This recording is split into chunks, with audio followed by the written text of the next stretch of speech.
ഈ public consultation link തീർച്ചയായിട്ടും നമ്മൾ ഡിസ്ക്രിപ്ഷൻ ബോക്സിൽ കൊടുത്തേക്കാം. നിങ്ങൾ ലിങ്ക് ത്രൂ കയറി നിങ്ങൾ അതിൽ ക്ലിക്ക് ചെയ്തിട്ട് അതിൽ ആൻസേഴ്സിനെല്ലാം കറക്റ്റായിട്ട് ആൻസർ പറഞ്ഞാൽ നിങ്ങളുടെ ബുദ്ധിമുട്ടുകൾ എന്തൊക്കെയാണെന്നുള്ളത് നിങ്ങൾ മാർക്ക് ചെയ്യുക തന്നെ വേണം.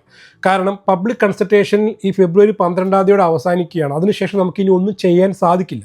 അതായത് ആർക്കൊക്കെയാണ് ഇത് ബാധിക്കുക എന്നുള്ളതാണ്. ഇപ്പോൾ ഒരുപാട് പേര് ഇപ്പോൾ നഴ്സുമാരെ ബാധിക്കില്ല എന്ന രീതിയിൽ ഒരുപാട് പേര് ചുമ്മാ ഇരിക്കുന്നുണ്ടാവും അല്ലേ. കാരണം എന്തായാലും നഴ്സുമാർക്കും ടീച്ചർമാർക്കും ഒക്കെ ഈ 5 വർഷം തന്നെയായിരിക്കും ഈ ഒരു ILR കാലാവധി. ബാക്കി വരുന്ന കെയർ വർക്കേഴ്സിനും മറ്റു സ്കിൽ വർക്കേഴ്സിനൊക്കെയാണ് പിന്നെ ഏൺഡ് സെറ്റിൽമെൻറ്റ് ത്രൂ 30 ഇയേഴ്സ് വരെയായിരിക്കും. 15 വർഷം 20 വർഷം അങ്ങനെ ഓരോ ക്രൈറ്റീരിയ ഉണ്ട്. അപ്പോൾ അതിൽ മിക്കവാറും കൂടുതൽ പേര് നഴ്സുമാരായിട്ടുള്ള ആൾക്കാരൊക്കെ ഉണ്ടാകും. അപ്പോൾ നമ്മളെ വീഡിയോ കാണുന്ന അവർ ഡിപ്പെൻഡൻറ്റ് വിസയിലേക്ക് ഇരിക്കുന്ന ആൾക്കാർ ശ്രദ്ധിക്കാൻ വേണ്ടി കൂടി പറയണം.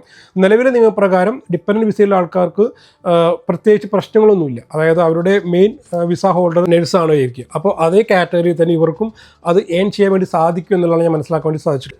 പക്ഷേ പുതിയ നിയമം വരുമ്പോൾ ഇവർക്കും ഇൻഡിവിജ്വലി ചേഞ്ച് ആണ് എന്നുള്ളതാണ് എനിക്ക് മനസ്സിലാക്കാൻ വേണ്ടി സാധിച്ചത് കേട്ടോ. അതായത് നഴ്സ് എന്ന് പറയുമ്പോൾ ഇപ്പോൾ സ്പൗസ് നഴ്സാണെങ്കിൽ നഴ്സിന് മാത്രമാണ് ഈ പറഞ്ഞ 5 വർഷം ക്രൈറ്റീരിയ വരികയുള്ളൂ. ഹസ്ബൻഡ് അല്ലെങ്കിൽ അവരുടെ സ്പൗസ് നഴ്സ് അതല്ലെങ്കിൽ ഒരു വർക്ക് മിക്കവാറും ഡിപ്പെൻഡൻറ്റ് വിസയിൽ വരുന്ന ആൾക്കാർ കുട്ടികളെല്ലാം നോക്കേണ്ട കാര്യങ്ങളുള്ളത് കൊണ്ട് തന്നെ ചിലപ്പോൾ വർക്കിന് പോകാത്തവരുണ്ടാകും. ചില ആൾക്കാർ വേറെ വർക്കിന് കെയർ ഹോമിലോ അതല്ലെങ്കിൽ വേറെ ഏതെങ്കിലും ഒരു വെയർ ഹൗസിലൊക്കെ വർക്കിന് പോകുന്ന ആൾക്കാരുണ്ടാകും.